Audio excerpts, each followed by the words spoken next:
Hello, everyone. Thank you so much for joining us. I'm Matthew, and I'm here with Alexander, who's doing all of our technical background support. And I'm going to hand this over to Professor Impey, who will get us started, and I will start grabbing questions from the chat and from our emails. Okay, welcome everyone to another live session for the online classes, and we'll get started right away with questions on any subject in astronomy. Thank you very much, Chris. All right, the first question is from one of our live viewers who would like to know, could space debris cause serious damage to SpaceX Starlink satellites, leading to a cascade effect? There's more space debris. What's the current state of the art in space junk cleanup? Right, that's an important question because space debris is just a growing problem. It's not getting better anytime soon. It sort of depends on where you are. Interestingly, the Starlink satellites are in a fairly low Earth orbit. Low Earth orbit sort of goes from about 150 to 300 miles, 350 miles. So the Hubble Space Telescope is in the upper bound of that, and the International Space Station right at the upper bound of that. But Starlink satellites and many telecommunication satellites are actually in the lower regions of that range of distance from the Earth. And that's, of course, because it's cheaper in terms of fuel to get them to a low Earth orbit. They're also essentially designed to be disposable. So the Starlink satellites are only designed to have a 5 to 7 year life. I can't remember the exact number. And it's understood that they will burn up in low Earth orbit because there's a very small amount of atmosphere and significant drag. So eventually they will burn up and destroy in the Earth's atmosphere. So at that low Earth orbit, there's actually not that much space debris. Most of the space debris is somewhat higher up. So the Starlink satellites have a sort of planned obsolescence built into them, and they're unlikely to be hit by space debris. But to the larger question, yes, space debris is a growing problem. There are various entities like NASA, who have a lot of skin in the game and have put a lot of stuff up in orbit, who are wondering what it would take to use sort of electromagnetic scoops or some other technology to sweep through Earth orbit zones and gather the debris. There's no practical solution to this at the moment because it's a huge amount of real estate. If you think of the surface area of a sphere that's 200 miles above the Earth's surface, it's just enormous. And so there's no feasible way to mop up the space debris that anyone's thought of yet. Thank you very much. The next question is from one of our live viewers. Could a ring from Alexis, I'm sorry. Could a ring around a planetary body be made up of any substance at all? Could you have a ring around Saturn made up of something like glass? In principle, a ring could be made of any substance, but since the ring is almost always made up of debris left over from the formation of the central object, it's going to be made up of that same kind of material, but the composition could vary. So rings of giant planets are made out of the same kind of rocky material, rocky and icy material that goes into the center of the planet, the core of the planet. Remember, most of the planet's mass is actually hydrogen and helium, a gaseous envelope. And so we know from spectroscopy, and because we've sent missions through the rings of Saturn and Jupiter, all the giant planets have ring systems. Saturn's is most prominent, that those rocks are made of the same carbonates and silicates that normal rocks are made, with ices mixed in, frozen water, frozen carbon dioxide, frozen methane. Could they be made of more exotic stuff? If they had an unusual history, possibly. If they'd gone through thermal cycling, potentially they could include amorphous glasses, as in the question. But we haven't found evidence for that at the moment. Excellent. The next question is from Julie, who's on with us live. We know that we accelerate towards the Earth when it's falling. Does the Earth accelerate towards falling objects, towards objects falling towards it, even if it's by a tiny fraction? Yes, the gravity force, is an opposite force. So the equation is equal-sided. So the Earth pulls on you with exactly the same force that you pull on the Earth. So yes, indeed, we each attract the Earth with a certain amount of force, and if we were free floating in space, we would induce a tiny amount of gravitational acceleration. But that acceleration, of course, will go as the ratio of the masses. So a person or a spaceship or a physical object of any reasonable size is such a tiny object compared to the mass of a planet that this is a sort of unmeasurable amount of acceleration. But in principle, it exists. All right, the next question is from one of our live viewers. What happens when a human enters a black hole? We don't know, but if it's a normal black hole, the kind left over when a star dies, then it's going to have a mass of 3.5 or 4 times the mass of the sun or higher, maybe 5 to 10 times the mass of the sun. And it's pretty easy to calculate what the stretching or tidal force of gravity is for an object falling towards a black hole. And that tidal force, which is the difference in the force between the front and the back of the object, essentially, is extreme. And so for something near the event horizon, like a person, a hypothetical person falling in, the difference between the gravity on the front and the back of their body, or their feet and their toes, their feet and their head, so a meter or so, is enough to disrupt that material. In other words, if it was a rock, it would break. If it was a bone, it would break. If it was skin, it would be pulled apart. So this stretching or spaghettification down to the level of molecules and fibers is what we expect to happen for objects falling into black holes. And it's just a consequence of this differential force of gravity. When the black hole gets big enough, that differential force actually gets more modest, which is why, in principle, humans or other spacecraft or other objects could survive falling into black holes that are maybe, say, 10,000 times the mass of the sun or greater. Thank you very much. The next question is from Robert, who would like to know, what is the lowest theoretical temperature that occurs naturally in the universe? That's an interesting question. The sort of ambient temperature of the universe is defined by the microwave background radiation, the leftover radiation from the Big Bang. And after, since that radiation was released as atoms recombined to become stable, 400,000 years after the Big Bang, the universe has expanded by a factor of 1,000, and that radiation has stretched by a factor of 1,000 and cooled by a factor of 1,000. And so the microwave background radiation is temperature of 2.726 degrees Kelvin. It's actually measured to the 3rd decimal place. So that's generally the lowest temperature known in the universe. But there are potentially artificial situations you could create which are, say, shielded from the microwave radiation. I mean, to create a pure cavity, for instance, or a vacuum, where you can realize an even lower temperature. And in sort of lab physics experiments, it's possible to simulate a temperature that's, I think the record is something like 1,000,000th or less of a Kelvin above absolute zero. So in some very artificial lab situations, you can simulate temperatures far, far lower than the microwave background radiation. All right, the next question is from Susanna, who sent an email. And she would like to know, how often does the night sky repeat? I understand we can see the same constellations around the same time every year, but considering the orbits of different things like planets and moons, how many years from now will the night sky as it is tonight be seen again? Is it possible to calculate? So there are a few natural cycles at play here.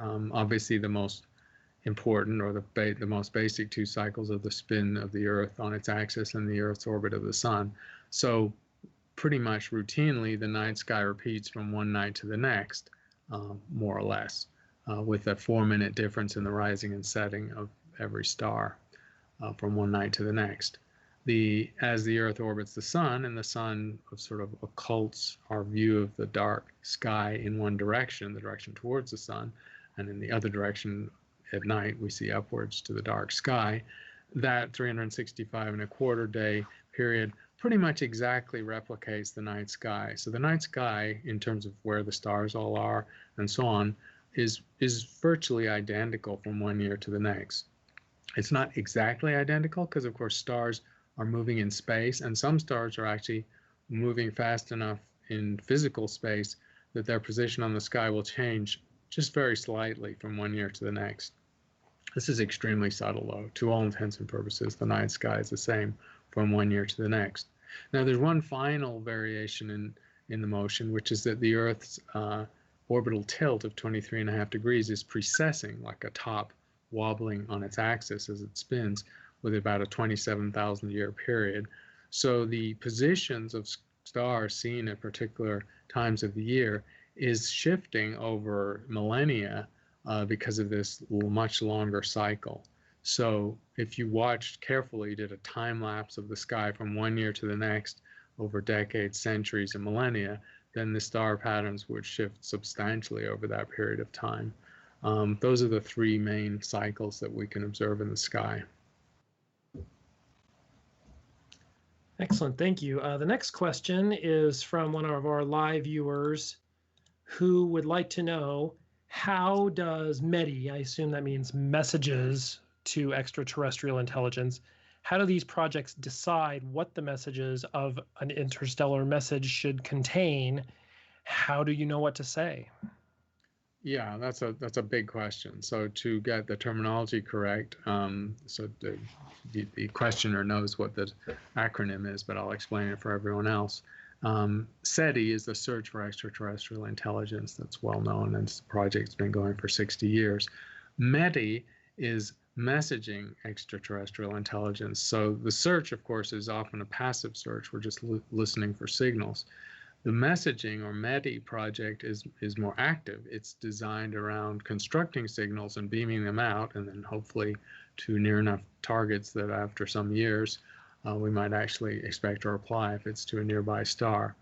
And it raises, of course, a huge question as to what technology do you use to transmit information? In other words, what is the means of communication? And probably more significantly, what is the message itself? The means people don't argue about so much. There's optical and radio means. The argument for radio waves is that they are low energy, so they're cheap and easy to make. They don't get absorbed by dust and gas in interstellar space, and so they travel far and clear across the galaxy. The argument for optical communication is just that we control optical radiation. We have lasers, we have this visual sense of sight, and so optical radiation is a sort of very, maybe anthropocentric, but it's a profoundly human mode of communication. And METI will use both. As for the message, that's a very controversial question. Nobody knows the answer. There's no perfect message. In a sense, all that matters is that you send a set of signals that any recipient will understand has to be artificial with some intelligence behind it, even if they can't understand what it means.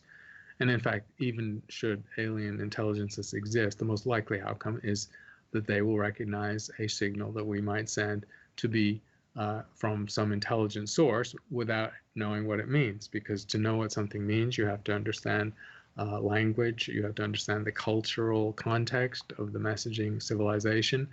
And meetings, I'm in a working group for METI actually, but the meetings about METI spend a lot of time arguing or worrying or brainstorming about what the best means of communication are. Some people argue it should be mathematics, because mathematics we think might be a universal language. Mathematics applies across the universe. The laws of mathematics would seem to be universal. The counter argument for that is that mathematics, in a sense, is trite, since it is universal. To say something mathematically and then send it as a message is not saying that you've learned anything else. So maybe you only know mathematics. So other people have argued for coding various information about ourselves, our civilization, our culture, our art, our science. And it's extremely difficult to do. So this is obviously a field that's a little controversial because nobody knows the optimum way to design the experiment.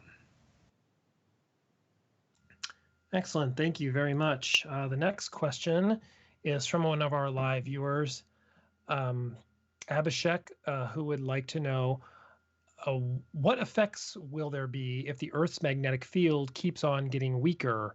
Would it be dangerous for humans' survival?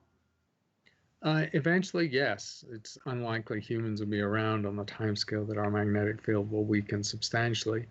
But if the Earth's magnetic field dissipates, and there is actually a long-term trend in that sense, but it's very long term. We're talking about hundreds of thousands, we're talking about millions of years essentially. Then yes, the magnetic field is what protects us. It creates a safe radiation environment for humans and all land creatures on the Earth. So if the magnetic field dissipates, then we're subject to a lot more solar radiation, a lot more ultraviolet radiation, which can cause mutations and cancer and various unpleasant things, and a lot more cosmic rays, which are high energy particles that also cause mutation rates and cancers. So this is what would be the main effect of the loss of the Earth's magnetic field. And it would be devastating, but only if the Earth's magnetic field is reduced in strength by 30 or 50%. At the level the Earth's magnetic field is changing naturally, or on the time scale of human evolution, we're not going to notice anything. Okay, there are a few questions about UFOs because there is a recent release of footage by the U.S. Navy of some unidentified objects. And so the questions are related to, like, what are your thoughts on UFOs, and why do SETI researchers ignore things like UFOs and UFO reports? Right. Well, this is a big field, a big subject, a big topic, and I can't do it justice in a short answer, so I'll be as succinct as I can. As to the recent release of footage from the Air Force, so this is related to the declassification of certain reports, certain military documents after 50 years or after a Freedom of Information Act request. And so there was the famous Blue Book that was an Air Force document that was made public a decade or more ago. The videos that have been made, the video footage that's been made public, is of Air Force pilots that claim to have seen unidentified flying objects while doing high-altitude reconnaissance and so on. And, I've watched some of the videos. They've been published and posted online and in some of the major newspapers online. And, it's intriguing, but even the people who witness these phenomena, when they write their reports, are careful, because they're trained, not to jump to conclusions, to say that it being unidentified and a flying object does not automatically mean it's an alien visitor. And that's the real issue with UFOs. It's the connecting the dots from UFO, what that actual acronym means, which is sort of uncontroversial. It's just a flying object that you haven't identified. You don't know what it is. To aliens are visiting the Earth in spaceships, which is a hugely different thing to say. And I think where most professional scientists sit is that they might recognize that there are phenomena in the sky that are difficult to identify or understand, but it's their job as scientists to explain and understand as many of them as possible. There are various interesting and exotic atmospheric phenomena, magnetic phenomena like aurorae. There are man-made objects that most people are not familiar with, like high-altitude weather balloons, which when they're low on the horizon look exactly like UFOs, sort of hovering and moving around and shining and sometimes looking elongated. So there are really mundane explanations for UFOs. When UFOs are reported to national databases where someone at least can accurately give the time and the position on the sky of the sighting, there's a subset of UFO sightings which have this information. The single most dominant classification of UFO sightings is Venus. It's actually a well-known planet, which, when it's again low on the horizon with refraction effects and atmospheric effects, can appear to move or hover or not sit in one fixed position. And it's also very bright. People who are not used to the night sky are occasionally alarmed or amazed at how bright Venus is. So it's a very mundane explanation for not all UFO sightings by any means, but for actually a very large number. So because of all this, scientists have sort of just taken the position that without compelling evidence, of which a visual sighting in the sky is simply not compelling, that's not good enough reason to jump to the conclusion that they're alien visitations. The bar is set very high. As Carl Sagan said, extraordinary claims require extraordinary evidence. All right, the next question is from Jeff Wolf. For interstellar probes to reach higher speeds than possible with current propulsion, could we use some kind of gravity assist route through the planets for a very high exit velocity from the solar system to beat out chemical propulsion? So to get high speeds for interstellar travel, unfortunately, gravity assist is not going to be sufficient. It's just not going to get you there. There's a logical reason for this too, a logical limitation on gravitational assist. Since the objects from which you're getting a gravitational assist are bound objects to the sun, then logically you cannot use them to generate much higher than an escape velocity from the solar system. So these are not means for getting you much faster out of the solar system than you would just with a rocket and heading straight out and trying to accelerate beyond the sun's gravitational pull. So essentially, that method won't work. New propulsion systems are needed. And these are presumably going to have to be nuclear propulsion systems based on fusion or fission. Designs for fusion and fission rockets, for nuclear rockets, do exist. Also, designs exist for using solar sails, for trying to capture trying to capture the fuel in interstellar space. In other words, part of the problem of accelerating rockets to high speed is the inertial mass of the rocket, because you have to carry all the fuel. If you didn't have to carry the fuel, if you could scoop the fuel, hydrogen, up from interplanetary space, then that would actually make the rocket design more efficient. So there are designs on paper, and they use conventional physics, just they're not chemical rockets like we have now. And these would get us a factor of 10 or 50 beyond current speeds. But nobody's ever scaled or tested one of these technologies in space. It's not even a hugely expensive proposition. It's just that it's not part of NASA's high priority at the moment. And the private space sector hasn't stepped up to the plate to do this because they're busy trying to make financial models based on tourism and recreation. So going far beyond the solar system is not top of their list. Thank you very much. The next question is from Malik, who is on with us live, who would like to know, can we create a black hole on the Earth? No. Current technology does not let us create the density that would correspond to a black hole. Now, in principle, black holes of any size can exist. So if you took any amount of matter and compressed it sufficiently to the point where the escape velocity from that object was the speed of light, you would have a black hole. If you took the Earth and squashed it to about 2 centimeters in radius, it would be a black hole. Take a smaller object and compress it to maybe the size of a grain of sand or a very small particle, it would be a black hole. But the energy required to do that is beyond our domain. When people were worried that CERN, the nuclear physics accelerator in Geneva, might create a black hole, it was a scare in the press some years ago, the scientists understood that it really couldn't happen, that the accelerator could not create that density even for a tiny fraction of a second.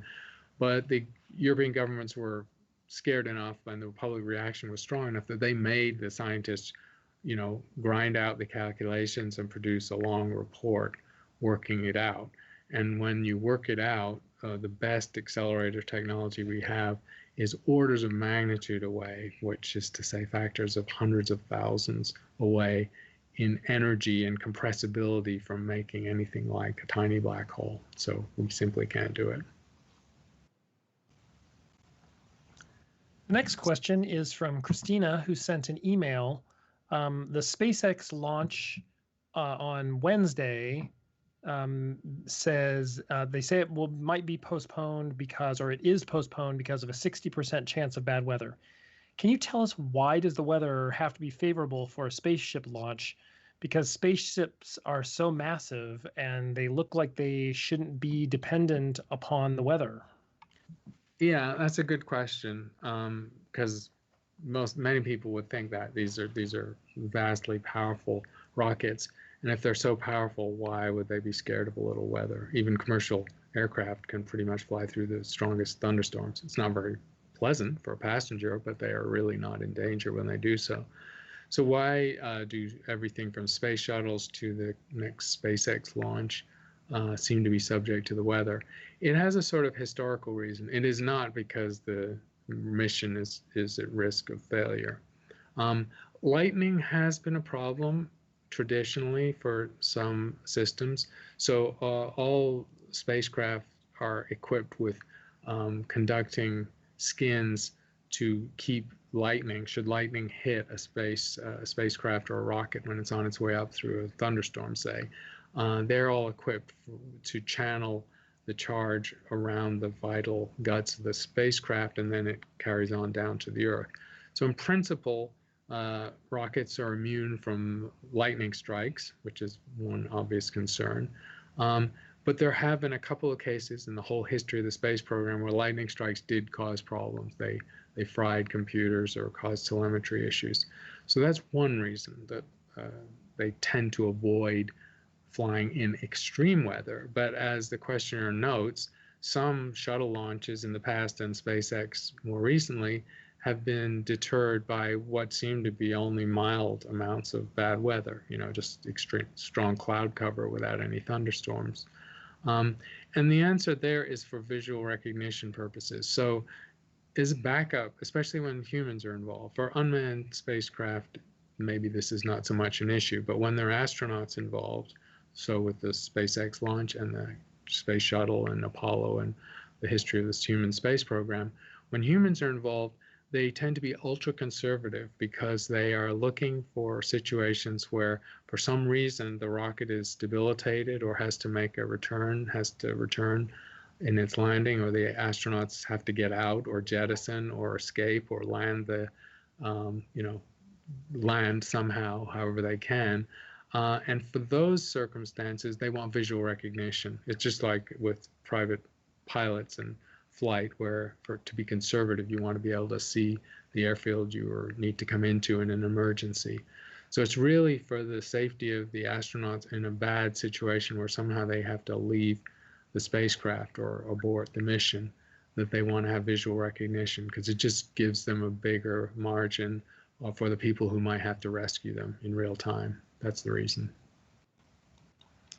Excellent. The next question is from Isray, who's on with us live. Are there any theories or concepts related to astrophysics that you think are important but have found difficult to popularize?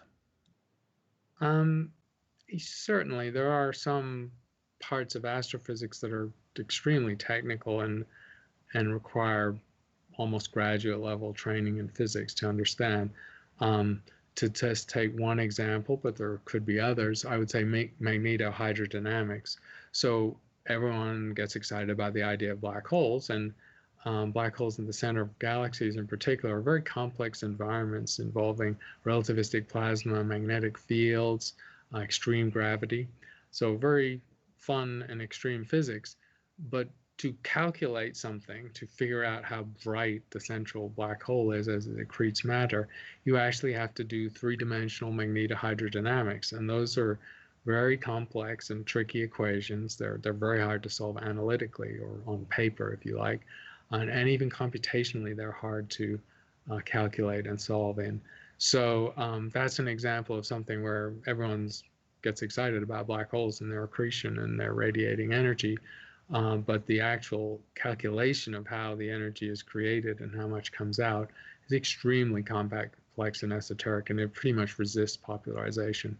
And there are other examples. Well, general relativity is another example. So any very strong gravity regime involves mathematics of general relativity, which is extremely difficult to make at a popular level. Thank you. Pete Cruiser would like to know, in the last few days, a number of publications have suggested that scientists have found evidence, in quotes, for a parallel universe where time runs backwards. Is there any substance to these claims, or what's the scientific information behind those claims? Yeah, I've only seen the popular media coverage in a couple of places. I haven't seen the technical article behind it. It's probably on my little pile of articles to read in the next week. As far as I can tell from the source of the information and the background given, this is very esoteric theorizing. So you should understand that we don't know enough about the universe to stop people from doing quite a lot of speculation about things that might exist, but also might not. And parallel universes is a perfect example. It's not ruled out by the laws of physics. It's not ruled out by current cosmology, but it's essentially very esoteric theorizing that may not apply to the real universe. And so most of these stories end up in that category. They're a category of things where they're really not required by observation, but they're kind of fun to speculate about, and people like to work the math and see what they could say about it. And hundreds of theoretically speculative papers are written a year, and they get published if the physics is done well. But it doesn't mean they're observable or apply to the real universe. The next question is kind of related to our aliens discussion earlier. Gokul, who's on with us live, would like to know if you can explain if crop circles are made by aliens. No, crop circles are made by people with a mischievous sense of humor. So I happen to have lived in the UK as a high school kid and then a college student when crop circles first appeared in the 70s, and they appeared very soon, very simultaneously almost between the UK and Canada and other English-speaking parts of the world, and then they came to the States. And right at the inception of crop circles, when they started appearing in the British press, among the first crop circles produced in Cambridgeshire, just north of London, two guys that used to just sit in a pub and have fun, just admitted to having created a set of crop circles and just enjoyed the fact that they'd fooled people and got the media to take them seriously. So as it turns out, at the inception of crop circles, it was known that it was pranksters and a hoax. However, meanwhile, crop circles had spread, the phenomena spread, and they started to be seen in the prairies of the United States and in Australia and Canada and more in Britain, and they got more complicated and Byzantine, and some seemed to encode mathematical theorems and really kind of high-level stuff, and so making it therefore even more obvious that it must be aliens who did it. But the truth is they're all still the same thing. They're all still humans doing pranks, and there's really no reason to jump to an alien hypothesis, because the aliens have never been caught in the act, for example. So in science, there's a thing called Occam's razor, which dates back to William of Ockham in the 14th century, and he was an early theorizer about the scientific method, and his principle is essentially that the simplest solution is usually the correct one. And in the case of crop circles, it's far simpler to hypothesize, humorous pranksters than visitations from aliens of unknown function and form from far away, trillions of miles away. And so in crop circle terms, that's the answer. All right. Maybe we can untangle this question a little bit. I think it's an interesting idea. Gabriel and a couple other people have talked about this. Somebody would like to know if there's mathematical evidence for antimatter.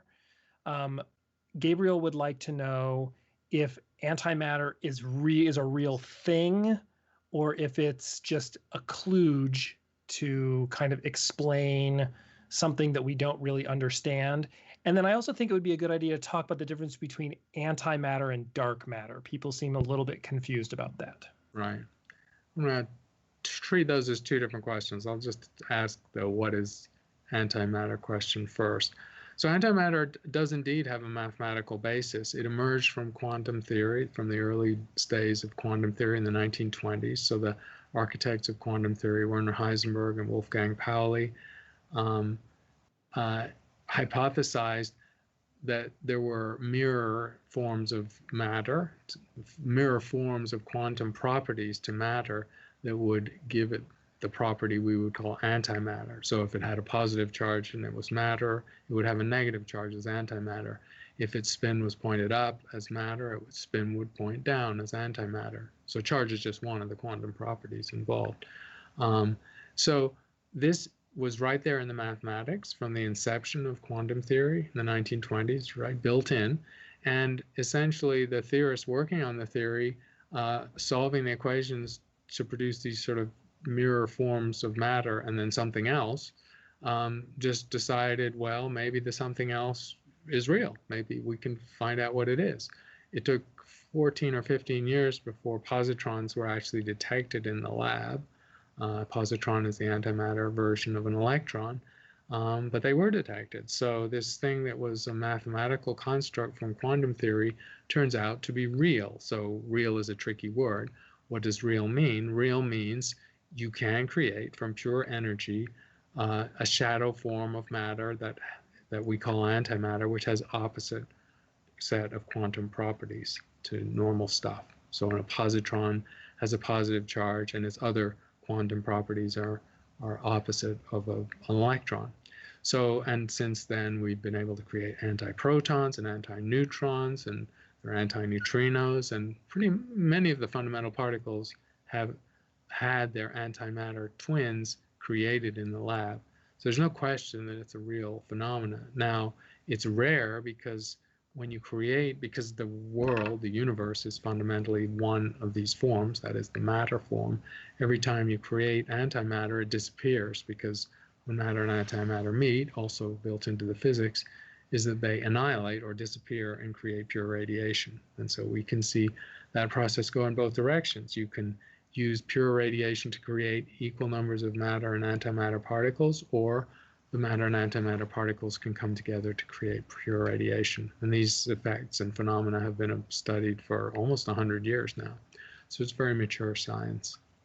To answer the second question about the difference between antimatter and dark matter, it's quite a big difference. Antimatter is, again, the shadow form of matter with opposite set of quantum properties. And pretty much the simplest way of understanding it is that when an antiparticle meets its corresponding particle, it disappears and creates pure radiation. So, and it can be created out of pure radiation too. So that's antimatter. Dark matter is something different, because dark matter is an entity, a fundamental particle, we believe, that has gravity. And we don't know what it is well enough to speculate what its antiparticle might be. But if it fits into the standard realm of physics, then we would imagine that the dark matter will also have an antiparticle counterpart, and that it could also be created out of pure energy. Now, since the dark matter particle is supposed to be quite massive, because these dark matter particles outweigh normal matter by a factor of 6 in the universe, it would take a lot of energy to create a dark matter antiparticle. And we don't know what a dark matter particle is yet, so we certainly haven't been able to create its antiparticle. But we could speculate that it would exist and be able to be created.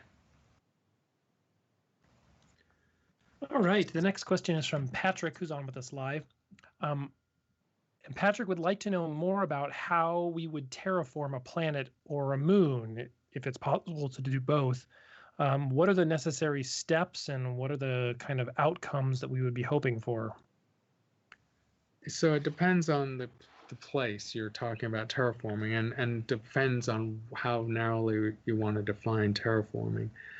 If terraforming just means to make it habitable by us, by humans, that's quite a narrow definition, because humans can only occupy a relatively narrow temperature range and a relatively narrow pressure range and a relatively narrow range of acidity and other atmospheric and chemical conditions. If terraforming just meant inhabitable by life, then that's a more generous envelope, because we know of extremophiles, of microbes that can tolerate a really extreme range of physical conditions. But let's just imagine it's going to be somewhere where we could live and breathe the atmosphere and survive. Well, that's quite restrictive. And so most moons or planets that have conditions that are on the edge of habitability or within sight of habitability, it would be a very heavy lift to make them habitable, fully habitable. In the case of Mars, it's a heavy lift because Mars is really cold and has a very thin atmosphere, 1% of the Earth's atmospheric pressure. So it's an enormous undertaking to warm Mars up enough to release carbon dioxide to generate a greenhouse effect, to sort of start to hopefully do a runaway greenhouse and warm the atmosphere enough that liquid water can exist on its surface, and then you can have microbes that could create oxygen that we can breathe. So terraforming Mars can be done in principle. People have written technical articles and books about it. There's no law of physics that prevents you from doing it. It's a technology project, but it's an enormous technology project. It would take a very long time and cost an enormous amount of money. Now, there are other environments that might be closer to habitability, but we haven't found any yet. Mars is on the edge of habitability in terms of planets in the solar system, and there's no moon in the solar system that's anything close to habitable. The Europa, a water world, of course, has no atmosphere. It's water under an icy crust with no atmosphere. Titan has an atmosphere about the thickness of the Earth's atmosphere, a little thicker actually, and made of nitrogen, which is the prime ingredient of the Earth's atmosphere. But if you ask what would it take to put enough oxygen into Titan's atmosphere, and also to warm Titan up enormously because it's so far from the sun, it's extremely cold. Liquid water can't exist on its surface. That's another enormous technology project. So it basically turns out that in any realistic situation, terraforming is a fantastically difficult and expensive undertaking that we can't really imagine doing for any time soon. All right, thank you. The next question is from an email from PV, who is taking one of our courses and who is currently on the lecture about exoplanets, where you talk about the migration of exoplanets. And the question is, what happens to the moons or satellites around these migratory planets? Do they also move, or do they get misaligned and kicked out of the orbits? Yeah, it's a good question. So planet migration happens. We can only really explain hot Jupiters, that is sort of Jupiter mass planets that exist much closer to their stars than, say, Mercury does to the sun. We have no analog of a hot Jupiter in our solar system. And there's simply not enough material when a solar system forms to create a massive planet that close to the star. So essentially know from physics principles that these planets have to have formed further out and migrated in. If these planets had moons around them, and there's no reason why they would not. I mean, Jupiter and Saturn have dozens of moons each, and a hot Jupiter around an exoplanet, around another star, probably will have moons as well. These moons tend to be on tight enough bound orbits that they would not be affected by the migration itself. However, once the giant planet gets very close to its parent star, then tidal effects could definitely start to disrupt its moon system. So the act of migration probably doesn't disrupt the moon system of a giant exoplanet, but if it gets so close to its star that it tidally locks and is in a very tight orbit, maybe orbiting every few days or every week or so, then the tidal forces on its moons would probably disrupt and eject them and pull some of them into the star. The next question is from one of our live viewers. Ron would like to know if you think that there could be a star significantly larger in diameter than UY Scuti anywhere in the universe, or so more generally, what's the largest size that a star could be? So UY Scuti and other sort of the most extreme form of stars are, of course, supergiant stars, and these are very massive stars in early or late phases of their evolution. When they're in late phases of their evolution, their envelopes swell even larger. They're very diffuse, though, so technically they are extremely large, which is to say hundreds or thousands of times larger than the sun, which is 1.5 million kilometers in diameter, so that's pretty large. So there is the natural limit on stars essentially comes from the maximum mass of stars. So the maximum mass of stars is a little uncertain observationally. There are pretty good evidence of stars 150 times the mass of the sun, and less good evidence going up all the way to 200. So if we just look at the late and unstable phase of evolution of 150 solar mass star, then that probably is going to correspond to the largest star known. And that's a star that literally is billions of kilometers in diameter. So truly enormous, prodigious, just dwarfing the size of the solar system itself. All right, the next question is from William, who sent an email. The north magnetic pole is moving, but what about the south magnetic pole? Does anyone track it, and is it moving as well? Yes, a good question, and the answer is yes on both counts. So the south magnetic pole, it's had historically less attention because the migration of the Earth's north magnetic pole was has been mapped out for over a century, since we've had Arctic expeditions and geomagnetic sensing of the North Pole of the Earth for well over a century. For a long time, the South Pole was just less well explored and less well diagnosed by magnetic experiments. But yes, it is also migrating. The Earth has a dipole magnetic field, sort of like the bars, the ends of a bar magnet, and as you might imagine, the migration of one pole is sort of mirrored by the migration of the opposite pole, and happens for essentially the same reason, which is to say that the magnetic field is definitely tethered in the Earth's core. But remember, the Earth has a liquid core that is actually much bigger in volume than the solid part of the core. And so in that liquid zone, the magnetic field lines can move around, and so the Earth's magnetic field is not rigidly and stably tethered, and that's why it can migrate. The next question is from one of our live viewers.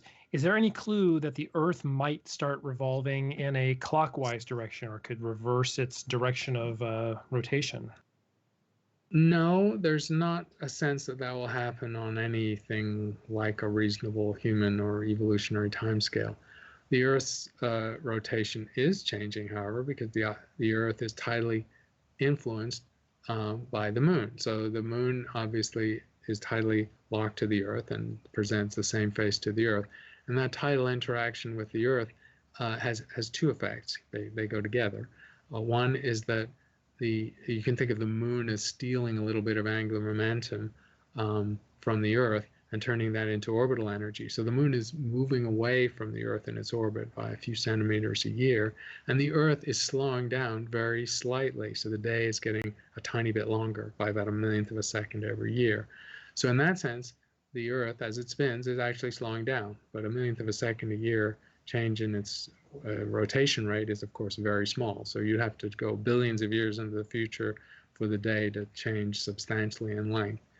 I suppose logically, if you follow this process, there is a point at which the moon becomes detached from the Earth, and the Earth may, essentially slow down to the point of stopping spinning. But this happens long after we project the sun will have died as a main sequence star, and so all bets are off at that point anyway. The next question is from Sandra, who would like to know, how can you tell if a planet had a different degree of tilt in the past? That's a good question.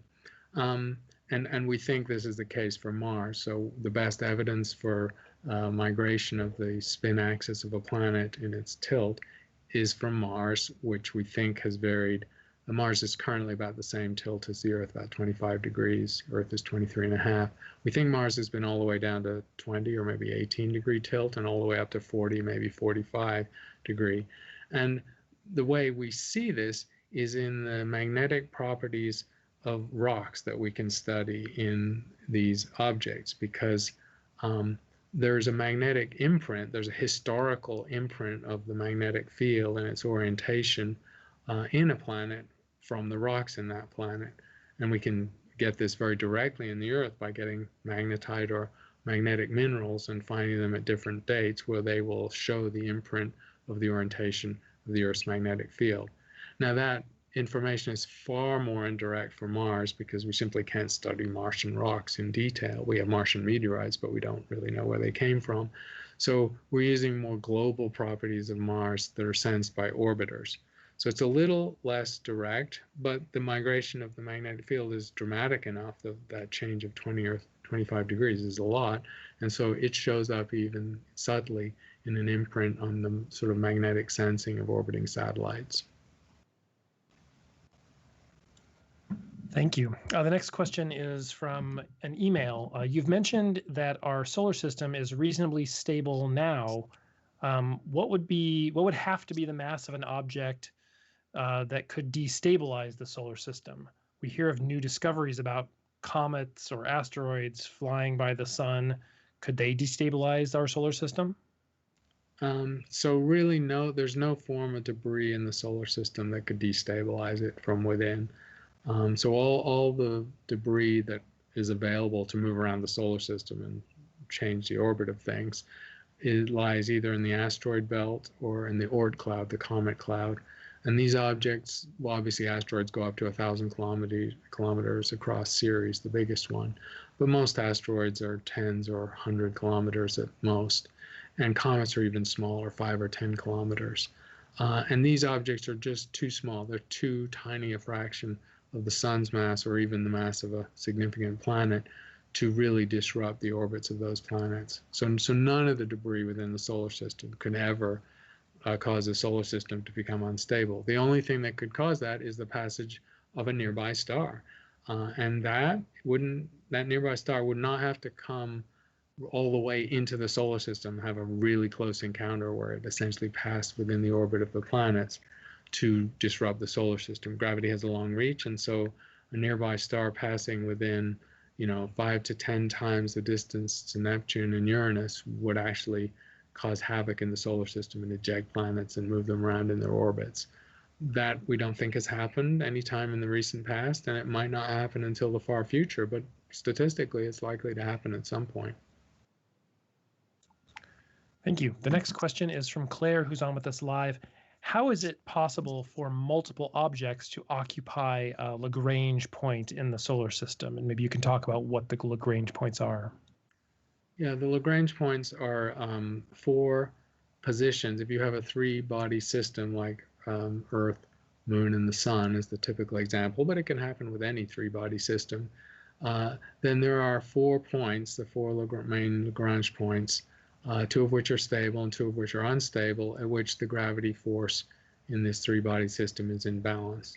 And in principle, you can put an object like a satellite or a telescope at the Lagrange points, and at the stable ones, you don't actually need to do anything. Once it sits there, if it moves or wanders away for whatever reason, it will gradually return to the stable point. But the unstable ones actually needs active management of the satellite or the spacecraft with little retro rockets to keep it at this position. Now, space is big, and Lagrange point is a kind of shallow minimum, if you like, in gravitational potential. So there's, of course, physical room to have a number of objects, of satellite-sized objects at any of the Lagrange points. And in fact, the Lagrange point where the James Webb Space Telescope is planning to go has already been host to a number of satellites. For example, the WMAP satellite that did microwave background observations. And the space being big, you could fit dozens and dozens and dozens of satellites in any of the Lagrange points without them sort of running into each other. Excellent. Thank you very much. The next question is from an email. Is there any correlation or connection between the mass of a star or the mass of a planet and the number of planets it has or the number of moons that a planet has? And is there any way to predict or estimate this? Yeah, it's a good question. It would be nice if there were rules about number of planets per star mass or number of moons per planet mass. We haven't found any such rule. It seems to derive a lot to the particular conditions of formation. So, for example, now we have 4,000 or more exoplanets, and many of them have been found around sun-like stars, but also around red dwarfs and so on. We can start to see whether there's any patterns in the properties of how many planets are found around different stars and different types of stars. And so far, it's just fair to say that there's no pattern emerging. So there's no rule of thumb that says how many planets you get or what the total mass of planets around a star of a particular kind is. Basically, the way to think of it is the planets are a really small fraction of the formation mass of the solar nebula that forms a star. And so, tiny differences in the amount of residue material that goes into a disk around a star could make a difference of 5 or 10 or 3 or 4 in the number of planets in their different masses. And so it's a sort of residual phenomena to form planets. And so it's not driven very precisely by the star mass. And the same is true on smaller scales for moons around giant planets. We don't see any rules within our solar system. We haven't found exomoons around exoplanets yet, but we anticipate they exist, and we don't anticipate there will be rules for them as well. Excellent. Thank you very much, Chris. The next question is from one of our live viewers, Chris Ripple. who has heard that the observable universe contains 100 billion galaxies, but also has heard an estimate of 2 trillion galaxies. Why is there a difference in these estimates, and what's the real number? Yeah, it's true. The research papers do give quite different numbers. So I would say 100 billion is a hard, solid number that's a lower bound. It's certain to be higher than that.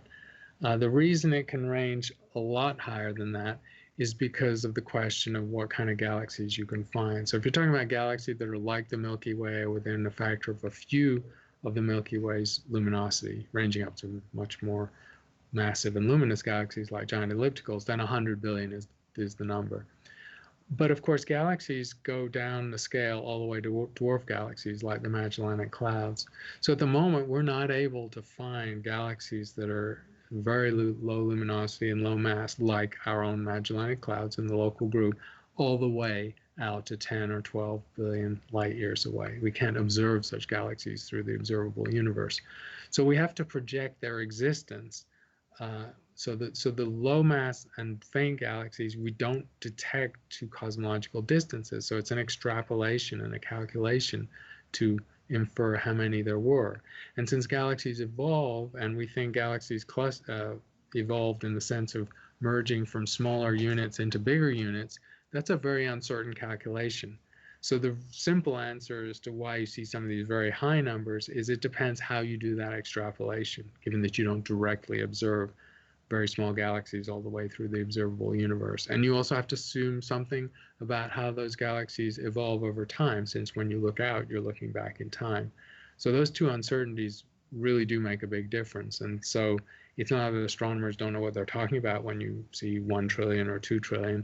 It's just that that's the range in the extrapolation and the modeling and the uncertainty, because the bulk of the galaxies in the universe are going to be faint dwarf galaxies, not galaxies like the Milky Way, and we simply can't measure them very far away. Excellent, thank you. The next question is from Garrett. Do you have any thoughts or opinions about Stephen Wolfram's physics project and its possible implications on astronomy, astrophysics, or cosmology? So I'm not quite sure what the reference here is. Wolfram is a extremely smart physicist and mathematician. He's the inventor of Mathematica and a number of other projects. He wrote an incredible 1,000-page book on cellular automata and patterns in nature. So he's one of these visionary thinkers. Some people think he's kind of quirky and unusual. He doesn't follow the mainstream path of most physics research, but he's also been an entrepreneur and a businessman too.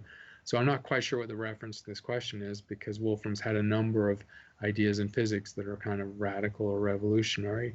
The most prominent being, over several decades, the idea that cellular automata, that sort of patterns in nature that propagate through physics and have mathematical underpinnings, may be responsible for a lot of phenomena we observe in the universe. Excellent. Yeah, and I think it's referring to kind of his general, like he's generalized his ideas that the universe works computationally to physics, and so he's applied them to biological systems, but now he's trying to apply them more broadly to astrophysical and physical scenarios. But right.